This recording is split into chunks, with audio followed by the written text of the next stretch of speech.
Hello friends, it's a summer time.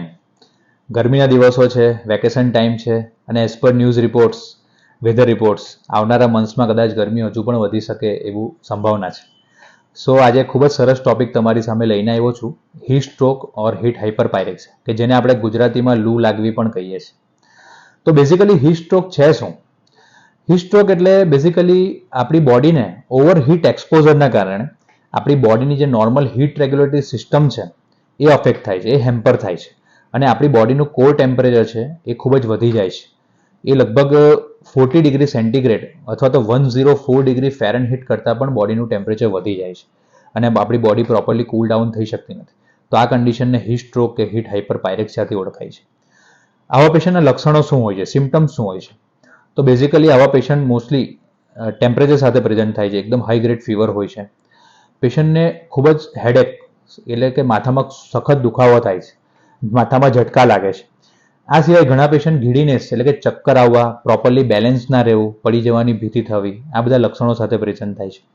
ઘણા લોકોને muscle cramps આવે છે, ધબકારા ખૂબ વધી જવા અને પ્રોજેક્ટાઇલ વોમિટિંગ્સ થવી, ખૂબ જ બધી ઉલટીઓ થઈ જાય.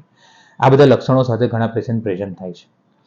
ઘણીવાર પેશન્ટને જો હીટ હાઇપર પાયરેક્સિયાની ખૂબ જ વધારે સિવિયર અસર હોય તો ઘણા પેશન્ટ્સ અમે જોઈએ છે તો એ કન્ફ્યુઝ સ્ટેટમાં આવે છે અથવા જો પ્રોપરલી પ્રોમ્પ્ટ ટ્રીટમેન્ટ ના કરવામાં આવે તો આવા પેશન્ટ ઘણીવાર કોમા અને મલ્ટિપલ ઓર્ગન ડેમેજના લીધે ડેથ સુધી પણ થઈ શકે છે, એટલે કે મૃત્યુ પણ થઈ શકે છે.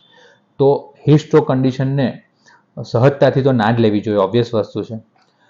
આપણે વાત કરીએ કે આપણે એટ હોમ એટલે કે પ્રાઇમરી ટ્રીટમેન્ટ તરીકે આવા કોઈ પેશન્ટ આપણા નજીકના સર્કલમાં કે આપણા ફેમિલીઝમાં કોઈ જણાય તો તરત એની શું ટ્રીટમેન્ટ કરવી જોઈએ?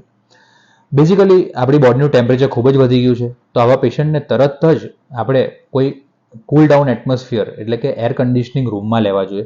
તરત જ એને ઠંડી હવાનું એક્સપોઝર આપવો જોઈએ કે જેથી બોડીની હીટને આપણે બહાર કાઢી શકીએ. પેશન્ટના ટાઇટ ક્લોઝ કે જે પણ હોય તેને આપણે મોસ્ટ ઓફ ક્લોઝને રિમૂવ કરીને મોસ્ટ ઓફ બોડી પાર્ટ્સને એક્સપોઝ કરવા જોઈએ જેથી આપણે હીટને રિમૂવ કરી શકીએ. આ સિવાય તમે પેશન્ટ માટે આઈસ પેકનો યુઝ પણ કરી શકો છો ઘરે, કે જેનાથી આપણે બોડીને કૂલ કરી શકીએ. જો પેશન્ટ સ્ટેબલ હોય તો પેશન્ટને તરત જ ઠંડા પાણીથી શાવરિંગ કરાવવું જોઈએ, શાવર લેવો જોઈએ.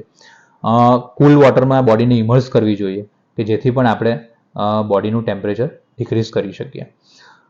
ઘણીવાર પેશન્ટ થોડું સ્ટેબિલાઇઝ થાય તો તમે એને બોડીને પ્રોપર હાઇડ્રેટ કરી શકો છો, એટલે કે લિક્વિડ્સ આપણે વધારે લેવા જોઈએ. જો પેશન્ટ કન્ફ્યુઝ સ્ટેટમાં હોય કે ડિસઓરિએન્ટેડ હોય કે કન્ડિશન સિવિયર હોય કે સિમ્ટમ્સ વધારે લક્ષણો તમને ગંભીર જણાતા હોય તો તમારે તરત જ તમારા નજીકના કન્સલ્ટન્ટ ફિઝિશિયન કે નજીકની હોસ્પિટલનો સંપર્ક કરીને પેશન્ટને તરત જ પ્રોમ્પ્ટ ટ્રીટમેન્ટ આપવી જોઈએ અને એડમિટ કરવાની જરૂર પડી શકે છે. આ તો થઈ આપણે પેશન્ટની at home primary care treatment વિશે. પણ આપણે આ હીટ એક્સપોઝરથી કે હીટ હાઇપર પાયરેક્સિયાથી કેવી રીતે બચી શકીએ, એના માટે આપણે શું પગલાં લેવા જોઈએ? તો ઓબ્વિયસ છે, ગરમીના દિવસો છે, તાપમાન 40, 42, 44 ડિગ્રી જેવું છે, તો ઓબ્વિયસ વાત છે કે આપણે કામ વગર બહાર જવાનું ટાળવું જોઈએ કે જેથી આપણને ઓવરહીટ એક્સપોઝર કરીએ. બરાબર. આ સિવાય આપણે આવા ગરમીના દિવસોમાં બને ત્યાં સુધી ટાઈટ ક્લોઝ ના પહેરીને ખુલ્લા ક્લોઝ પહેરીએ, કે જે કોટનના ક્લોઝ હોય કે જે લાઇટ કલર હોય, કે જેમ કે વ્હાઇટ કલર છે, ક્રીમ કલર છે, કે જે આપણને હીટથી પ્રોટેક્ટ કરે છે, તો આવા ક્લોઝ આપણે યુઝ કરવા જોઈએ. આ સિવાય આપણે જે વ્યક્તિઓના કન્ટિન્યુઅસ ફિલ્ડ વર્ક છે, કે જે લોકોના જોબ વર્ક કન્ટિન્યુઅસલી બહાર ફરવાના હોય છે, તો એવા વ્યક્તિઓએ ખાસ પ્રોપરલી બોડીને હાઇડ્રેટ રાખવી જોઈએ અને આ માટે એ લોકોએ સાથે પોતાની સાથે વોટર બોટલ છે કે એનર્જી ડ્રિંક છે જેમાં ઇલેક્ટ્રોલાઇટ્સ હોય તો એવા ડ્રિંક્સનો કન્ટિન્યુઅસ એ લોકોએ ચાલુ રાખવા જોઈએ. આ તો થઈ ગઈ હીટ સ્ટ્રોકથી બચવા માટેના સિમ્પલ ઉપાયો. આ સિવાય પણ તમે હીટ સ્ટ્રોક, હાઇપર પાયરેક્સિયા કે બીજા કોઈ પણ ડિઝીઝ વિશે વધારે માહિતી કે ગાઈડન્સ માટે તમે એની ટાઈમ અમારો સંપર્ક કરી શકો છો. મારું નામ છે ડૉક્ટર રાજન કંથારિયા, ઇનાયા હોસ્પિટલ, સુરતથી. Thank you.